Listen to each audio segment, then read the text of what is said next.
Tonight, Georgia's political maps, they are staying put for now after a voting rights uproar. House Republicans just hit pause on redistricting. It comes as lawmakers just started a special legislative session.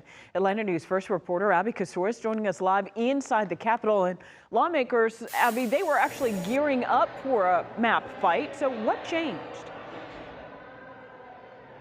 It was certainly a sudden turn, what we heard as just whispers now being publicly announced. Republicans say that they will not redraw district lines during this special session. Voting rights advocates all throughout the Capitol today celebrating, but not just yet. They say that they are still going to brace for a potential fight after November if those Republicans decide to even privately or publicly redraw district maps. It wasn't hard to miss when you came to the Capitol today.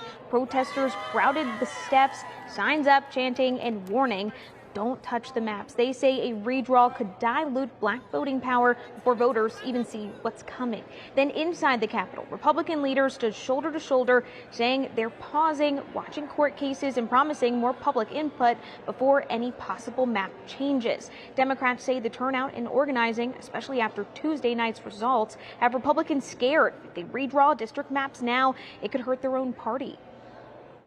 And I want everybody to understand that it was a huge victory. Every other state at least had debates, at least went through committees, if not actually passed or changed the maps. Georgia stopped it really at its infancy. This is a huge victory, but it doesn't end today. It's going to continue to be a fight.